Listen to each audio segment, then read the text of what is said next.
मेरे घर में जब एक किन्नर बच्चा जन्म लिया तो मेरा पति राघव बोला, ये तेरे किसी पाप की सजा है, अब मैं तुझे तलाक दूंगा। अगर तू इस बच्चे को घर से बाहर नहीं निकालेगी तो। मैंने उस नन्ही जान को शिव मंदिर के बाहर रख दिया और राघव से कहा, मेरा भगवान जरूर कोई चमत्कार करेगा, फिर कल सुबह तक सब ठीक हो जाएगा। इस पर वो हंसा और बोला, ठीक है, सुबह तक का वक्त है तेरे पास, अगर कुछ नहीं हुआ तो मैं तुझे छोड़कर दूसरी शादी कर लूंगा। सुबह की आरती में अभी 10 मिनट बाकी थे, तभी मंदिर के लाउडस्पीकर पर एक घोषणा हुई। वो घोषणा सुनते ही मेरा पति जोर जोर 10 से रोने लगा। मैं मंदिर के एक कोने में बैठी आंसू पोंछ रही थी, हाथ जोड़कर भगवान से प्रार्थना कर रही थी। राघव बाहर खड़ा मुझे देखकर हंस रहा था। अब वो इतना क्रूर हो चुका था जितना पहले कभी नहीं था। वो लगातार बोलता जा रहा था, कुछ नहीं होगा, कुछ नहीं बदलेगा, तेरे जैसे औरतों का भगवान भी कुछ नहीं करता। और रही बात चमत्कार की, तो चमत्कार 3-4 घंटे में थोड़े होते हैं। मैं रोते रोते बस एक ही बात दोहरा रही थी, हे देवा, मेरी मदद कर और इस इंसान को दिखा कि तू क्या कर सकता है। तेरा न्याय सबसे सच्चा है। मेरे बच्चे के नाम पर आज तू अपना चमत्कार दिखा। मैंने उम्र भर तेरी भक्ति की है और तुझसे ही सब मांगा है। मैंने बहुत कुछ सहा है, इसलिए आज मैं तेरी भक्ति का फल मांगती हूँ। जितना मैं रोती गई उतना ही मेरा पति, सास और ननद मुझ पर हंसते गए। मैं पूरी तरह अकेली थी। मेरे पास भगवान शिव के सिवा कोई नहीं था। वक्त बीतता जा रहा था और उम्मीद धीरे धीरे खत्म होती जा रही थी। मैं उठने ही वाली थी कि आरती का समय हो गया। तब सुबह का उजाला फैलने लगा था। मैं सिर झुकाए रो रही थी। तभी मंदिर से हुई एक घोषणा ने सबके होश उड़ा दिए। मेरा दिल अचानक रुक सा गया। सबके चेहरे पर सन्नाटा छा गया। मैं नंगे पांव मंदिर की ओर दौड़ पड़ी, क्योंकि वहीं मेरा चमत्कार, मेरी जीत, मेरी राह देख रही थी। दोस्तों, मेरा नाम आरुषि है। रंग रूप से मैं बहुत सुंदर थी, पर मेरा नसीब कभी मेरे जैसा सुंदर नहीं रहा। उम्र भर लोगों की नफरत भरी नजरें सहनी पड़ी, मानो हम चलते फिरते पाप हों। मैं और मेरी माँ, हम दोनों को एक ही नजर से देखा जाता था। मैंने कभी सपने में भी नहीं सोचा था कि मेरी शादी का फैसला इतनी जल्दी और इतनी बेरहमी से लिया जाएगा। आज भी मेरी माँ की आवाज मेरे कान में गूंजती है। वो कहती थी, जिस लड़की का जन्म बाप के नाम के बिना होता है, उस पर इस दुनिया में कोई रहम नहीं करता। मैं उसकी बेटी थी, पर उसके लिए एक बोझ बन गई थी, एक ऐसी जिम्मेदारी जिससे वो जल्द से जल्द आजाद होना चाहती थी। मेरे बाप के बारे में घर में कभी साफ साफ नहीं बोला गया। बस इतना पता था कि वो कोई बड़े आदमी थे। कौन थे, कहाँ थे, किसी को नहीं पता। लोगों की जीभ पर एक ही बात रहती थी, मैं अवैध पैदा हुई हूं। बचपन से लेकर बड़ी होने तक यही अपमान सुनती आई और ये कलंक मेरे माथे पर हमेशा के लिए चिपक गया।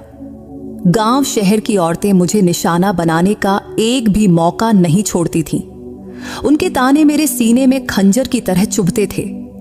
लेकिन मैं क्या करती? मेरी माँ तो इन्हीं लोगों के बीच रहती थी, इन्हीं के घरों में काम करती थी और इन्हीं के ताने सहती थी। मुझे अपने बाप पर सबसे ज्यादा गुस्सा आता था, क्योंकि उन्हीं की वजह से हमारा जीवन ऐसा बना था। मैंने उन्हें कभी देखा नहीं था। अगर कहीं वो जिंदा होते तो शायद हमसे मिलते और फिर हमारा जीवन ऐसा न होता। एक दिन मेरी माँ ने कहा, तेरे लिए रिश्ता आया है। ये बात सुनते ही मेरे सीने में एक अजीब सी बेचैनी भर गई। जिस लड़के का रिश्ता आया था उसका नाम था राघव। मैंने उसका नाम भी पहले कभी नहीं सुना था।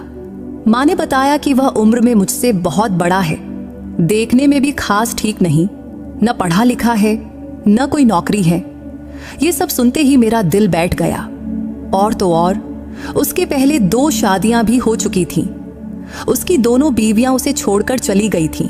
उसके पास न पैसा था, न इज्जत, न संतान, फिर भी मेरे लिए उसका रिश्ता आया था। मेरी माँ ने बस इतना कहा, बेटी, जिन लड़कियों का जन्म बाप के नाम के बिना होता है उन्हें अच्छे रिश्ते कहाँ मिलते हैं। तेरे लिए तो ये एक ही आया है, इसलिए अब मैं देर नहीं करूंगी। मैंने विरोध किया।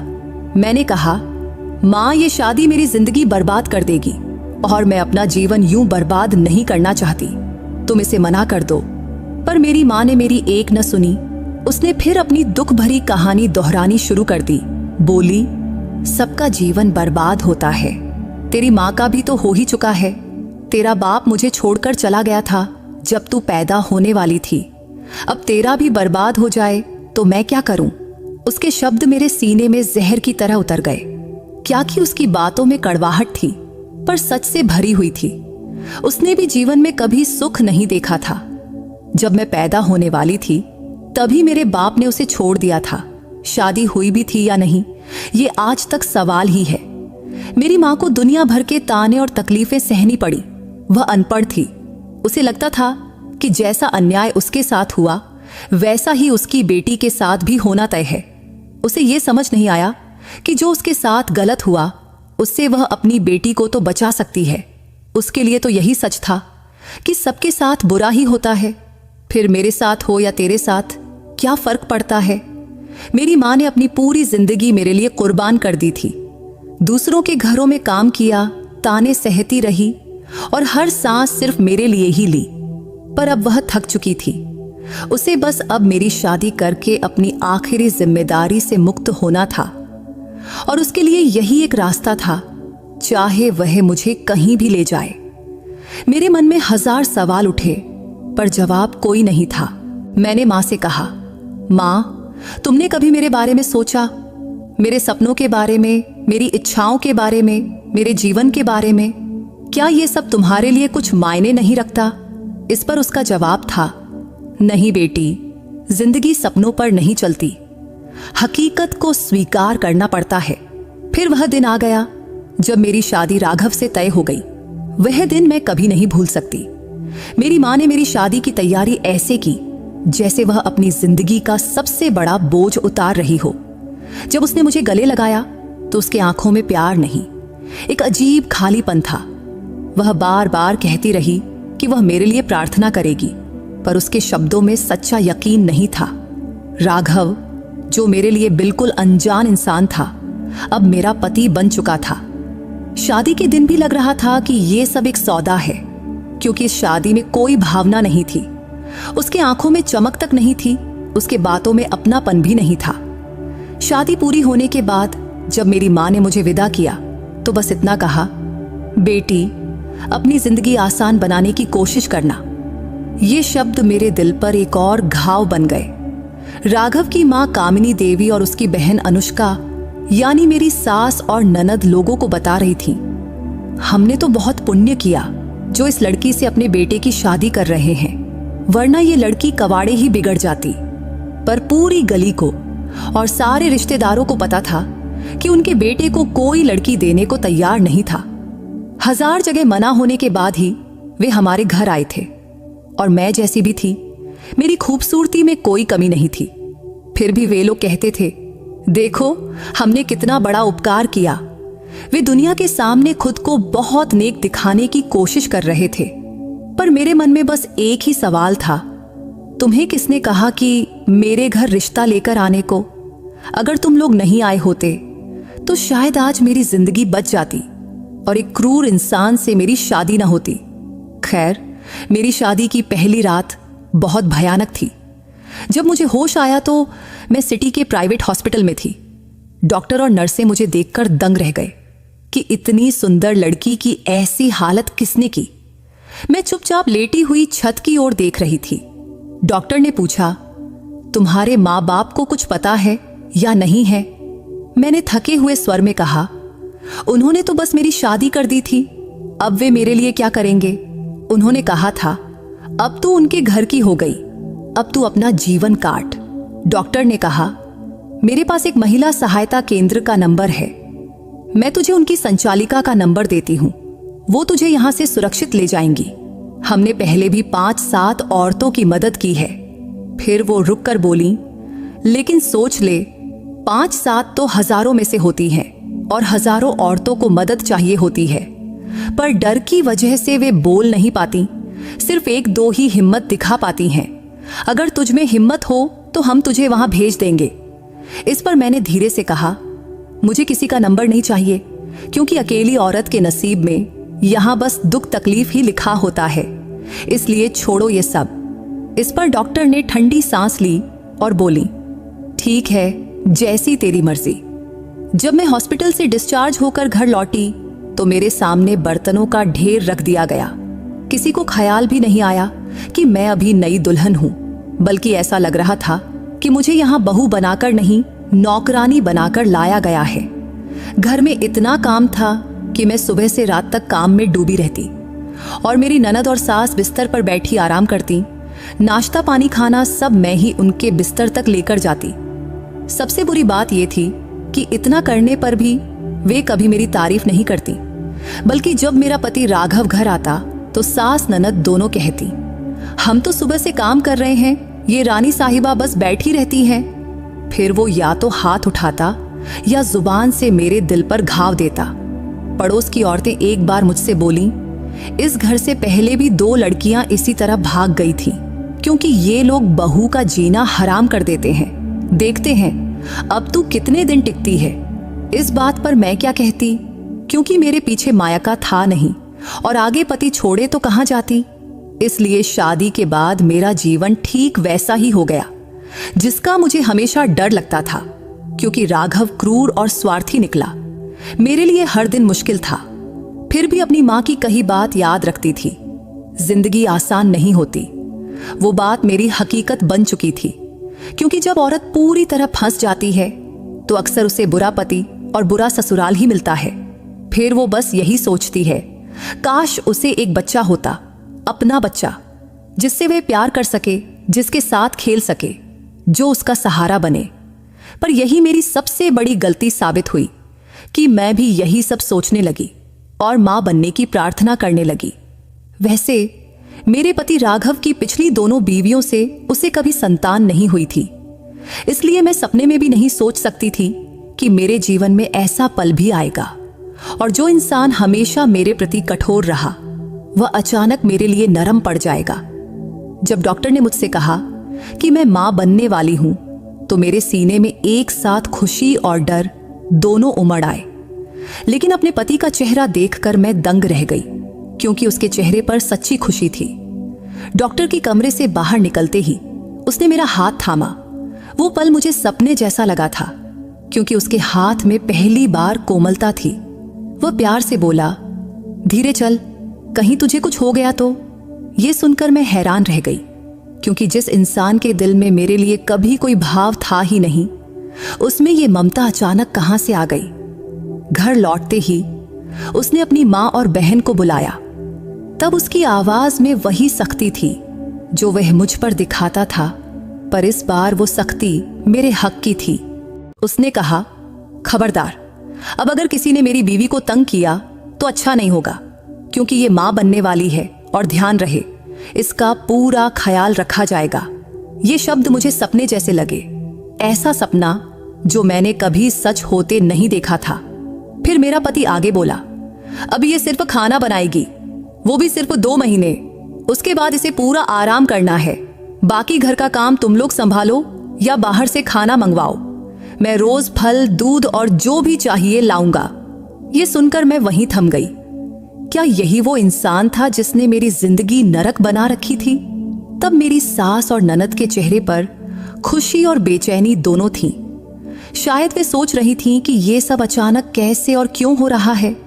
थोड़ी देर की खामोशी के बाद मेरी सास बोली, ये क्या बात हुई? औरतें तो हमेशा काम करती आई हैं, और मां बनना कोई बीमारी है क्या?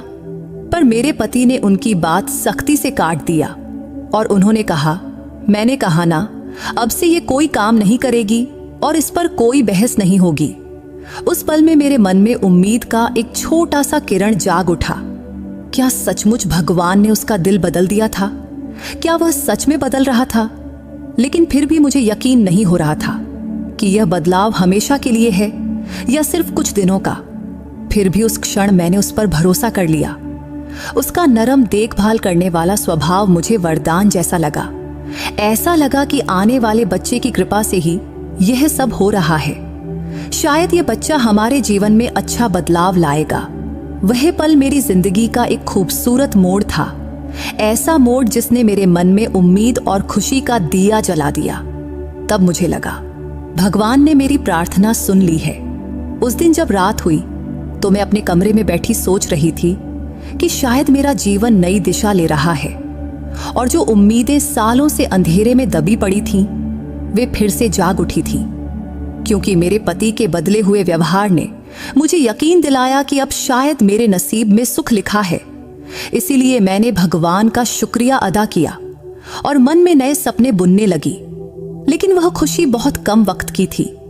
रात को जब मैं पानी लेने कमरे से बाहर निकली तो राघव की आवाज आई। वह अपने माँ और बहन से बात कर रहा था। आवाज सुनकर मैं दरवाजे के पीछे रुक गई और सुनने लगी। लेकिन जो कुछ मैंने सुना उसने मेरा दिल पूरी तरह तोड़ दिया। मेरी ननद गुस्से में बोल रही थी, तूने तो अपनी बीबी को हमारे सिर पर बिठा दिया है। अब ये रानी बनकर घूमती है, घर में कोई काम नहीं करती और तुझे इसके सिवा कुछ दिखता ही नहीं है। मेरी सास ने भी गुस्से से कहा, हाँ ये क्या बात हुई बेटा, तूने उसे सिर पर क्यों चढ़ा रखा है? हमने सपने में भी नहीं सोचा था कि यह हम पर राज करेगी। मेरा पति, जो अभी तक मेरे साथ प्यार और नरमी से पेश आ रहा था, वह अचानक बिल्कुल अलग इंसान बन गया और वह हंसते हुए बोला, आप लोग चिंता क्यों करती हैं? ये तो सिर्फ 9 महीने की बात है, बच्चा हो जाएगा, फिर देखना, मैं तो इसे तलाक देकर ही छोड़ूंगा। ये शब्द सुनते ही मेरे दिल की धड़कन रुक सी गई, जैसे मेरे पैरों तले जमीन खिसक गई हो। मैं वहीं खड़ी की खड़ी रह गई, जैसे पत्थर की मूर्ति बन गई हो। सांस लेना भी भूल गई। तभी मेरी सास बोली, तलाक देगा तो दूसरी कहां से लाएगा, क्योंकि इतनी सुंदर लड़की आसानी से नहीं मिलेगी। ये जवान भी है और सबसे बड़ी बात, कभी शिकायत भी नहीं करती। चाहे हम कुछ भी कहें, वो चुपचाप सुन लेती है। इस पर मेरा पति बेफिक्री से बोला, अरे कोई ना कोई तो मिल ही जाएगी।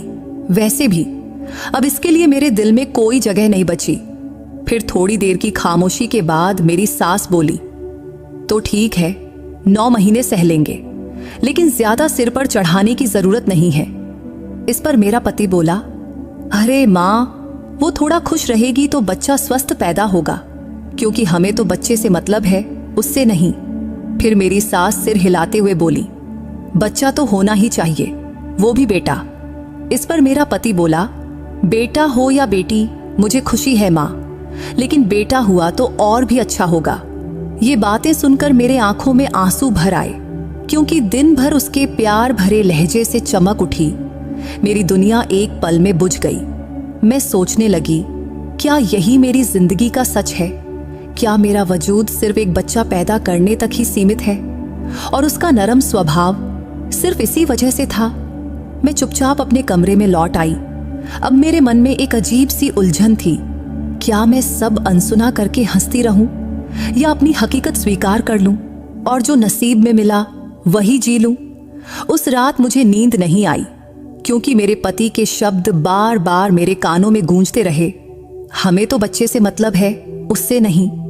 ये बात मेरे सीने में खंजर की तरह चुभ गई थी।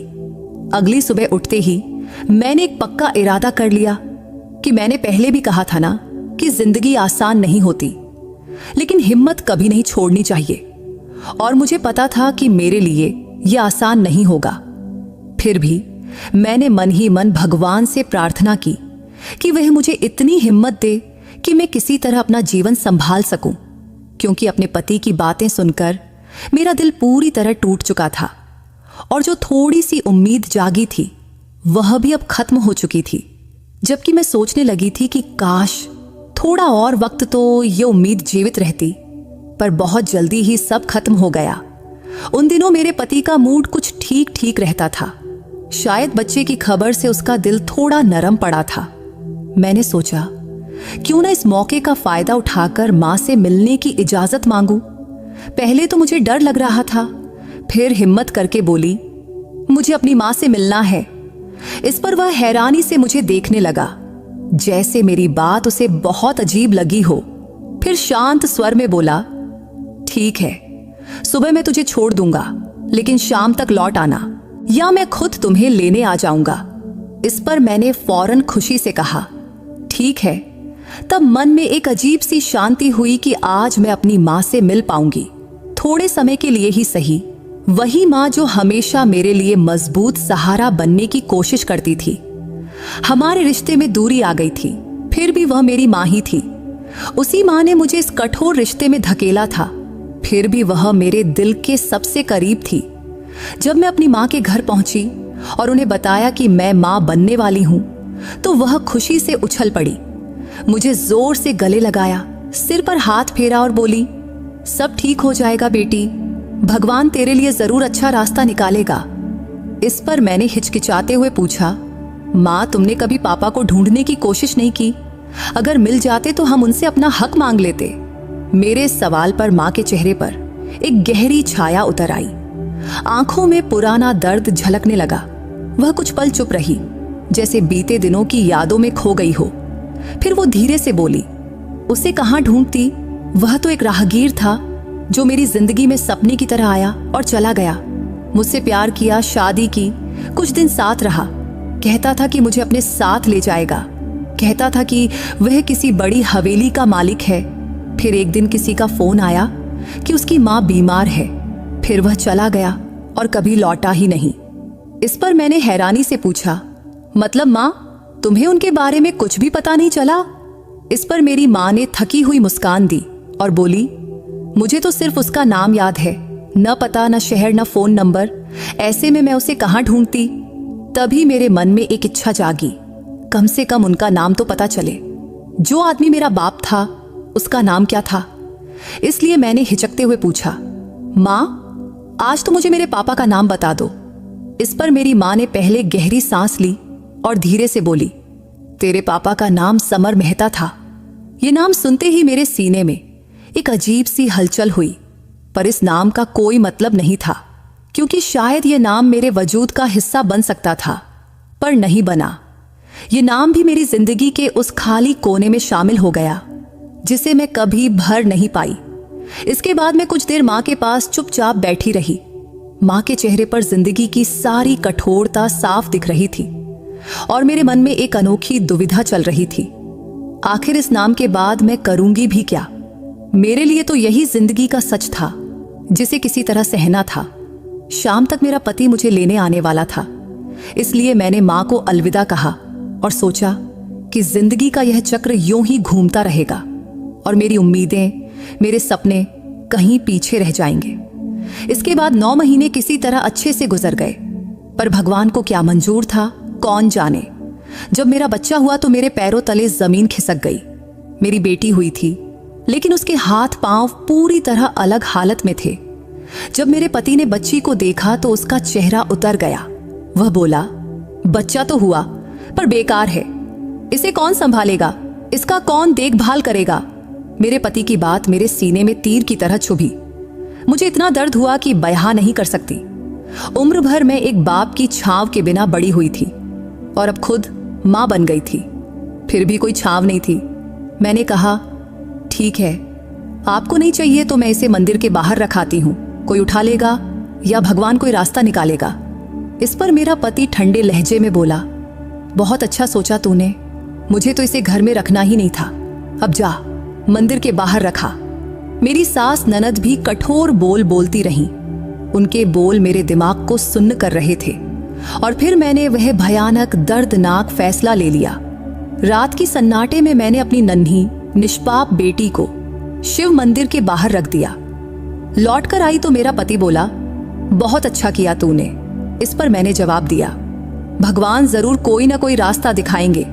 वह हंसकर बोला, अरे वाह, तुझे अपने भगवान पर बहुत यकीन है लगता है। अच्छा चल देखते हैं तेरा भगवान क्या करिश्मा करता है। उसने मुझे सुबह की आरती तक का वक्त दिया था। वह बोला, अगर उस वक्त तक कोई चमत्कार न हुआ तो तू भी इस घर से निकल जाएगी। मैंने पूजा की थाल सजाई। मेरी जिंदगी में कोई नहीं था, न अपना, न साथी, न दोस्त, सिर्फ भगवान था। तो मैं उसी से मदद मांग रही थी।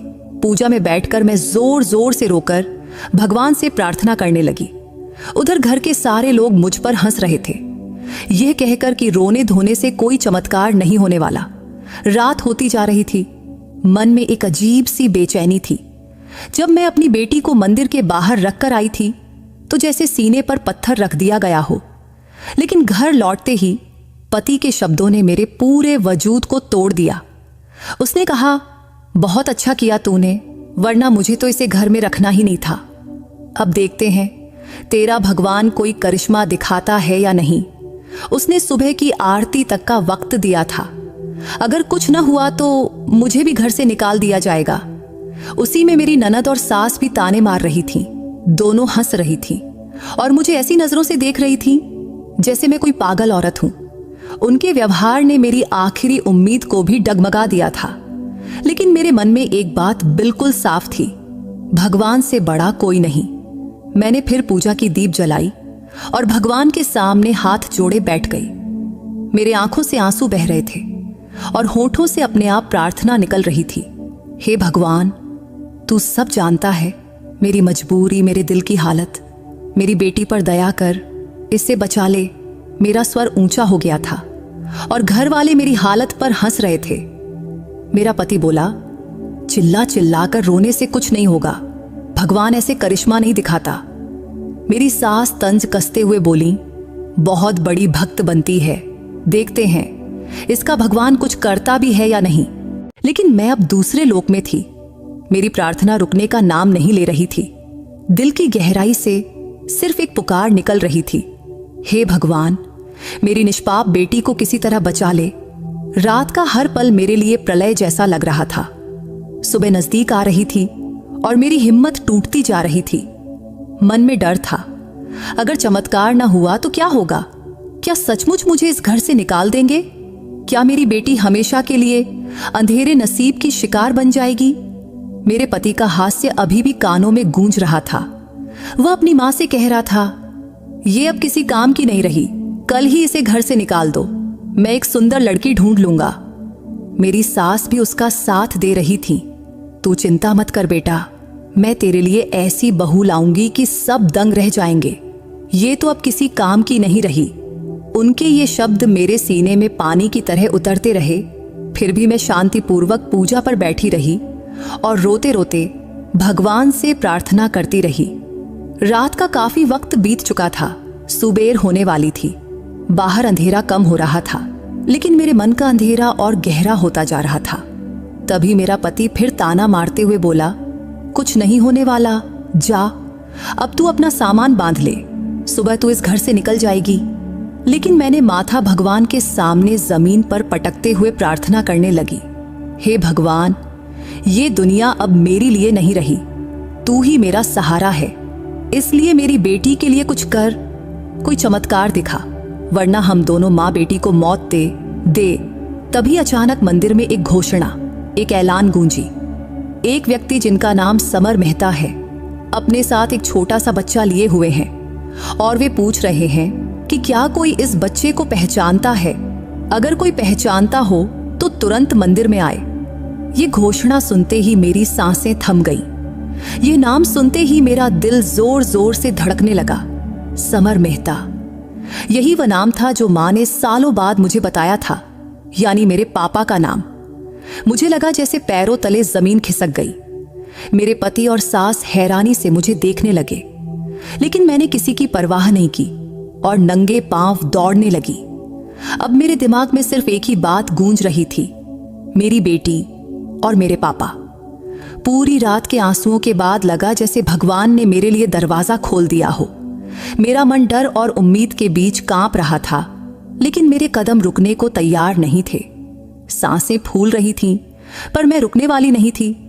जब मैं मंदिर पहुंची तो दरवाजे पर रुककर अंदर झांकी तो वहां एक बुजुर्ग व्यक्ति खड़े थे। उनका चेहरा दया और तेज से भरा हुआ था। उनकी गोद में मेरी बेटी थी और मैंने उन्हें पहचान लिया कि वो मेरे पापा थे। मेरी आंखों से आंसुओं की धार बह निकली। मैं धीमे कदमों से उनके पास गई और जोर से बोली, ये बच्ची मेरी है और आप मेरे पापा हैं।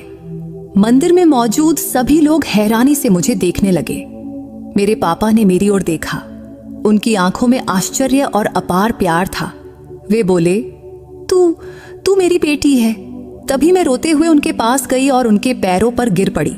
फिर मेरे होंठों से सिर्फ इतना ही निकला, पापा, मैं हूं आपकी बेटी।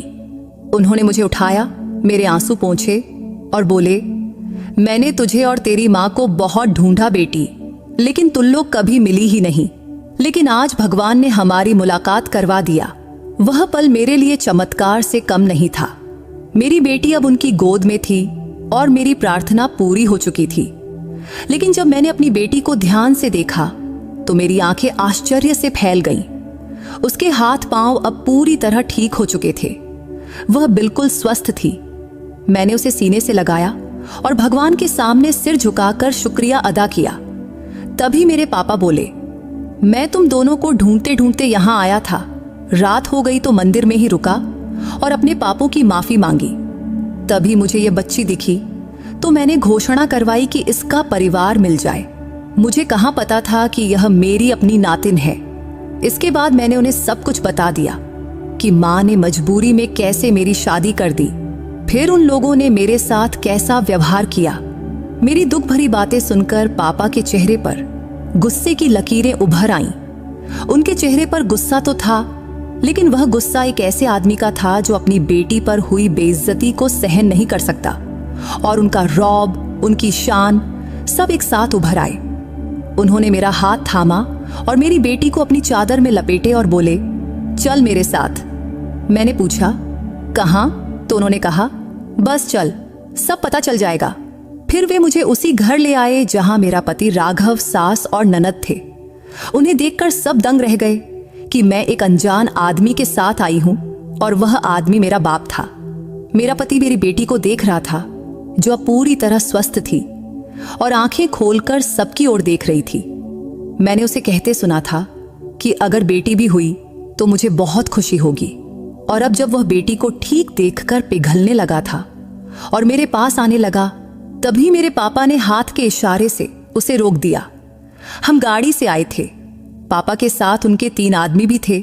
शायद वे उनके अंगरक्षक थे। वे साधारण इंसान नहीं थे। उनके व्यवहार और व्यक्तित्व से सबके चेहरे पर आश्चर्य और अविश्वास छा गया था। तभी पापा ने एक ऊंची आवाज के साथ कहा, मेरा नाम समर मेहता है और हमारा खानदान बड़े घराने में गिना जाता है। मैं न जाने कितनी जमीन और संपत्ति का मालिक हूं, और तू अगर मेरी बेटी का पति है और मेरा दामाद, जो अभी तक आराम से बैठा था। इतना सुनते ही मेरा पति तुरंत नम्रता से खड़ा हो गया और डरते हुए बोला, जी, ये मेरी बीबी है और ये मेरी बेटी। तभी पापा के चेहरे पर गुस्से की लकीरें और गहरी हो गईं। फिर उन्होंने कठोर स्वर में पूछा, तो ये बेटी तेरी है, फिर मंदिर में ये क्या कर रही थी और तूने मेरी बेटी पर हाथ कैसे उठाया? इस पर मेरे पति का चेहरा सफेद पड़ गया। वह कुछ बोल भी न सका, बस चुप खड़ा रहा। तभी पापा ने अपने एक आदमी को इशारा किया तो वह तुरंत अंदर आया और हथियार संभालते हुए पति की ओर बढ़ा। फिर पापा बोले, अभी के अभी इसी वक्त मेरी बेटी को इस रिश्ते से आजाद कर, वरना मैं तुझे जिंदगी से आजाद कर दूंगा। मेरा पति, जो खुद को हमेशा शेर समझता था, वह तुरंत मेरे पापा के पैरों पर गिर पड़ा और कांपते स्वर में बोला, नहीं साहब, मैं कसम खाता हूं, आपकी बेटी को मैं बहुत सुख दूंगा और हमेशा खुशी रखूंगा। इस पर पापा ने ठंडे मगर तीखे लहजे में कहा, तू किसे सुख देगा? वैसे तेरे पास जिंदगी कितनी बची है बूढ़े? तुमने मेरी जवान बेटी से शादी करने की हिम्मत कैसे की? तब उनकी आवाज में इतनी सख्ती थी कि मेरे पति के पसीने छूट गए। फिर पापा ने कठोर स्वर में आदेश दिया, तू अभी के अभी तुरंत मेरी बेटी को तलाक दे, वरना तेरे लिए बहुत बुरा होगा। तभी डर और संकोच से मैंने देखा तो मेरा पति तलाक देने को तैयार हो गया। फिर पापा ने मेरी सास और ननद की ओर देखा। दोनों चुप थीं, सिर झुकाए बैठी थीं। तभी मेरे पापा ने जेब से नोटों की एक मोटी गड्डी निकाला और मेरे पति के मुंह पर दे मारा। फिर बोले, ये उन दिनों की कीमत है जब मेरी बेटी तेरे घर में रही थी, अब ये पैसे गिनता रहे। फिर मेरी ओर मुड़े। तब उनकी आंखों में अपार प्यार था। उन्होंने मेरा सिर थपथपाया और बोले, बेटा, ये इंसान तेरे लायक नहीं था। अब मैं तेरे लिए ऐसा वर ढूंढूंगा कि सारी दुनिया देखेगी। मेरी आंखों से आंसू बह रहे थे, पर ये आंसू दर्द के नहीं थे, बल्कि ये पिघलते दुख और आजादी के थे। मेरे सारे गम एक पल में खत्म हो गए थे। पापा ने मुझे अपने पास खींचा, मेरी बेटी को गोद में लिया, मेरा हाथ थामा और गर्व से मुझे उस घर से बाहर ले गए। वह पल मेरी जिंदगी का नया आरंभ था। तब मुझे ऐसा लगा जैसे भगवान ने मेरी प्रार्थना सुन ली और मेरे हक में फैसला सुना दिया। फिर हम सीधे माँ के घर पहुंचे। तब मेरे मन में डर भी था और खुशी भी। मैं सोच रही थी जब माँ पापा को देखेगी तो क्या होगा। लेकिन जैसे ही हम दरवाजे पर पहुंचे, मैंने दस्तक दी। फिर दरवाजा खुला तो मेरी माँ सामने थी। मुझे और पापा को एक साथ देखकर वह स्तब्ध रह गई। तब उसकी आंखों में आश्चर्य भी था और खुशी भी, लेकिन अगले ही पल उसकी आंखों से आंसू रुकने का नाम नहीं ले रहे थे। वह फूट फूट कर रोने लगी। तभी पापा आगे बढ़े।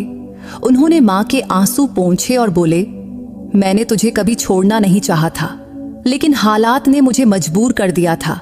आज मैं वापस आया हूं, हमेशा हमेशा के लिए। दोनों को एक दूसरे से लिपटते देख मेरा मन भर आया। मेरी आंखों से भी आंसू बहने लगे, क्योंकि वह दृश्य सपने सा था।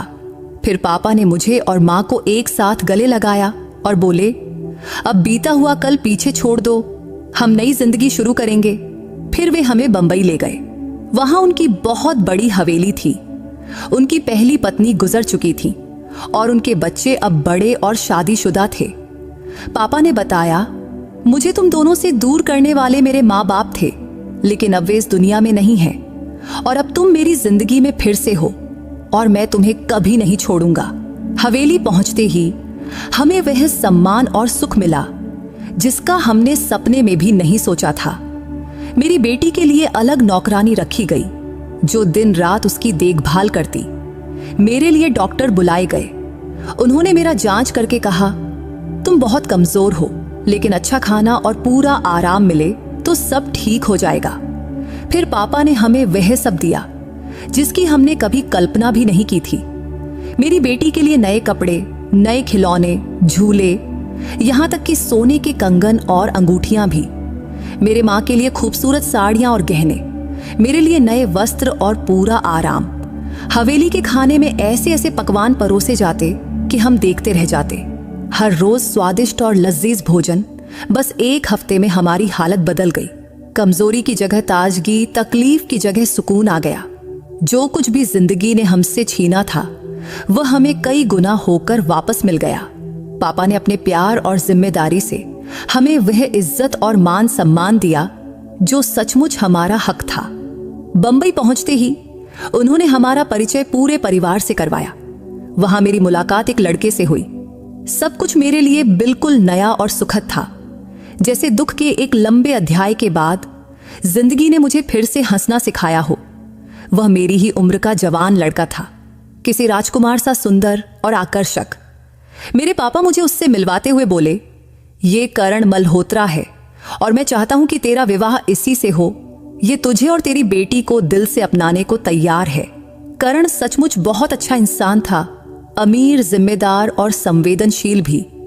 लेकिन इस बार मैं कोई जल्दबाजी में फैसला नहीं करना चाहती थी, इसलिए मैंने पापा से थोड़ा वक्त मांगी और उन्होंने मेरी इच्छा का पूरा सम्मान किया। अगले कुछ दिन हमने एक दूसरे को समझने में बिताए।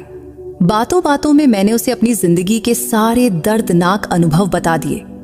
वह मेरे साथ बहुत प्यार, समझदारी और संवेदनशीलता से पेश आता था। एक दिन उसने कहा, अगर तुम्हारा पहला पति मेरे सामने होता तो मैं उसे उसके व्यवहार की सजा जरूर देता। हमारे घर की कोई भी लड़की ऐसा बर्ताव बर्दाश्त नहीं करती, लेकिन अगर तू चाहे तो मैं उसे आज भी सबक सिखा सकता हूं। इस पर मैं हंसकर बोली, नहीं, जो हुआ उसे भूल जाना चाहिए। हम अपनी जिंदगी आगे बढ़ाएं और बीता हुआ पीछे छोड़ दें। इसके बाद करण और मुझ में गहरी दोस्ती हो गई। वह सिर्फ मुझसे ही नहीं, मेरी बेटी से भी बहुत प्यार करने लगा। उसे गोद में लेकर घंटों खेलता और उसकी छोटी छोटी बातों से मुझे अपार खुशी मिलती। पापा ने मेरी बेटी का नाम अनन्या रखा था और उसके लिए हर संभव सुविधा उपलब्ध कर दी थी। एक दिन करण ने मुझसे कहा, मैं तुम्हारा राह हमेशा देखता रहूंगा। जब तुम कहोगी तभी हम शादी करेंगे। चाहे जितना भी वक्त ले लो, ये फैसला पूरी तरह तुम्हारा होगा। उसकी यह बात मेरे दिल की गहराई तक छू गई। उसका सच और उसका प्यार धीरे धीरे मेरे दिल में जगह बनाने लगा। कुछ दिनों बाद मैंने मन की आवाज सुनी और हाँ कह दिया। फिर मेरे पापा ने बहुत खुशी से हमारा विवाह करवा दिया। ये मेरे लिए एक नई जिंदगी की शुरुआत थी करण के साथ। अब मेरी जिंदगी खुशियों से भर गई। वह मेरी बेटी के लिए एक आदर्श पिता बन गया और मेरे लिए ऐसा साथी जो मेरे सारे दुख समेटकर मुझे खुशियों की रोशनी में खड़ा कर देता था। शादी के बाद मुझे समझ आया कि जब कोई मर्द सचमुच दिल से प्यार करता है तो वह औरत को कितना सम्मान और अपनापन देता है, क्योंकि वह मेरे हर दुख और हर मुस्कान का हिस्सा बन गया था। मुझे जरा सी भी तकलीफ होती तो वह बेचैन हो जाता। उसके प्यार और देखभाल का अंदाज ऐसा था कि कई बार मुझे लगता कि शायद मैं सपना देख रही हूं। मेरे पापा ने सच कहा था कि वे मेरा विवाह किसी राजकुमार से करेंगे और करण ने मुझे सचमुच राजकुमारी की तरह रखा। अब मेरी जिंदगी खुशियों से भरी हुई थी और मैं हर पल भगवान का शुक्रिया अदा करती थी। मेरी माँ भी अब पापा के साथ बहुत खुश थी, पहले से कहीं ज्यादा सुकून और खुशी से भरी हुई थी, जैसे मैं बचपन में सपनों में उन्हें देखा करती थी। पापा ने माँ से कहा था, अब हर दिन मन मुताबिक जियो, हाथों में रंग बिरंगी चूड़ियां पहनो, सज संवर कर अपना जीवन सुंदर बनाओ। जो वक्त हम एक साथ नहीं जी पाए, अब आखिरी सांस तक जी लेंगे। मेरे पापा सचमुच हीरो थे। तब हालात ने कभी हमें एक दूसरे से दूर किया था, तो अब उन्होंने सारी रुकावटें हटा दी और हमें अपनी जिंदगी का हिस्सा बना लिया। जिंदगी में हर इंसान को तरह तरह की मुश्किलें और तकलीफें झेलनी पड़ती हैं। कभी कभी हालात इतने कठिन हो जाते हैं कि इंसान को खुद को संभालना भी मुश्किल लगता है। वह खुद को अकेला और लाचार समझने लगता है। वैसे मुश्किलें और रुकावटें हर किसी की जिंदगी का हिस्सा हैं, लेकिन जब जिंदगी में कठिन वक्त आता है तो हमें याद रखना चाहिए कि भगवान की कृपा और मदद से बड़ा कुछ भी नहीं है। जितना हम भगवान पर भरोसा रखते हैं, उतना ही वह हमारी मदद करता है और अपने दया करुणा से हमारे दुख दूर करते हैं। भगवान से हमारा रिश्ता ऐसा है जो कभी नहीं टूटता। जो इंसान ईश्वर की मदद पर यकीन रखता है, भगवान उसकी जरूर मदद करते हैं। यह सच है कि दुनिया के सारे सहारे अस्थायी हैं। अगर इंसान सिर्फ अपनी ताकत, पैसे या दूसरों पर निर्भर रहेगा तो कुछ समय बाद वह थककर निराश हो जाता है, क्योंकि दुनिया के लोग और चीजें एक सीमा तक ही साथ देती हैं और आखिर में इंसान को अकेले ही चलना पड़ता है। लेकिन भगवान का साथ हमेशा हमारे साथ रहता है। बस शर्त एक ही है, हम उस पर सच्चा विश्वास रखें और सच्चे मन से उससे मदद मांगे। जब जिंदगी में भयंकर मुश्किलें आती हैं तो कभी कभी इंसान सोचता है कि वह अकेला है और उसकी मदद करने वाला कोई नहीं। लेकिन अगर वह भगवान की ओर मुड़े, सच्चे दिल से प्रार्थना करे और उनकी मर्जी के अनुसार चलने की कोशिश करे तो भगवान जरूर उसकी मदद करते हैं। क्योंकि जब हम भगवान से मदद मांगते हैं तो वह सही समय पर हमारी प्रार्थना का जवाब देते हैं। उनका रास्ता हमारे सोच से अलग हो सकता है, लेकिन उनका हर फैसला हमारे भले के लिए ही होता है। जब हम भगवान को ही अपना सबसे बड़ा सहारा मान लेते हैं तो हमें दुनिया की किसी भी चीज की कमी महसूस नहीं होती, क्योंकि भगवान की कृपा और आशीर्वाद से हम हर मुश्किल का सामना कर सकते हैं। भगवान वादा है कि वह अपने भक्तों को कभी अकेला नहीं छोड़ते। जो लोग उनकी मर्जी के अनुसार जिंदगी जीने की कोशिश करते हैं, भगवान उनकी प्रार्थना जरूर स्वीकार करते हैं और उन पर अपनी असीम कृपा बरसाते हैं। लेकिन जो लोग सिर्फ दुनिया के सहारे पर यकीन रखते हैं और भगवान को भूल जाते हैं, उन्हें हमेशा अंदर से गहरा अकेलापन महसूस होता है, क्योंकि मुश्किल वक्त में उन्हें कहीं से सहारा नहीं मिलता। उनका भगवान से कोई रिश्ता नहीं होता, न ही उनके दिल में भगवान की मदद की उम्मीद होती है। इसलिए वे हमेशा खाली और अधूरे से लगते हैं। मैं आज अपनी जिंदगी में बहुत खुश हूं। अब मेरे पास ऐसा कुछ नहीं जिसकी कमी मुझे महसूस हो। मैंने कभी नहीं सोचा था कि मेरी जिंदगी इतनी शांत और संतुष्ट हो जाएगी, लेकिन भगवान की कृपा और आशीर्वाद से मेरी जिंदगी पूरी तरह बदल गई है। आज जिस मुकाम पर मैं खड़ी हूं, वह सब भगवान की दया का फल है। अब मेरी जिंदगी में शांति है, खुशी है और प्यार है। आप सबके लिए मेरी प्रार्थना है कि जिनकी जिंदगी में मुश्किलें हैं, वे सच्चे मन से भगवान से प्रार्थना करें, क्योंकि जब इंसान सच्चे दिल से सिर्फ भगवान से मदद मांगता है तो एक दिन सब ठीक हो जाता है। भगवान की कृपा से जो सुकून मिलता है वह इस दुनिया की कोई भी चीज नहीं दे सकती, और उनका आशीर्वाद हमेशा हमारे साथ रहता है। बस जरूरत है कि हम सच्चे मन से प्रार्थना करें और उनके दिखाए रास्ते पर चले। कठिन हालात में भी अगर हम भगवान पर यकीन रखें, उनसे प्रार्थना करें और सही राह पर चले, तो वह हमें हर स्थिति में शांति और खुशी देते हैं। उनकी कृपा से हमारी हर मुश्किल आसान हो जाती है और हमारा नसीब भी बदल जाता है। दुनिया का सहारा अस्थायी हो सकता है, लेकिन भगवान का साथ और सच्चा प्यार हमेशा अटूट रहता है। आपके नसीब को बदलने की ताकत उसी विश्वास में है जो आप खुद पर और भगवान पर रखते हो। तो दोस्तों, कैसी लगी आरुषि की कहानी? कमेंट में जरूर बताना। और क्या आपके जीवन में भी कभी ऐसा कोई पल आया है जब आपका भगवान पर विश्वास सच साबित हुआ हो? अगर हाँ, तो अपनी उस कहानी को हमारे साथ जरूर शेयर करना। और अगर आप सच्चे मन से भगवान को मानते हो तो कमेंट में हर हर महादेव लिखना मत भूलना। तो दोस्तों, अगर आपको आरुषि की ये कहानी पसंद आई हो तो इस वीडियो को लाइक और चैनल को सब्सक्राइब करना मत भूलना। फिर किसी नई कहानी में मुलाकात होगी। बाय।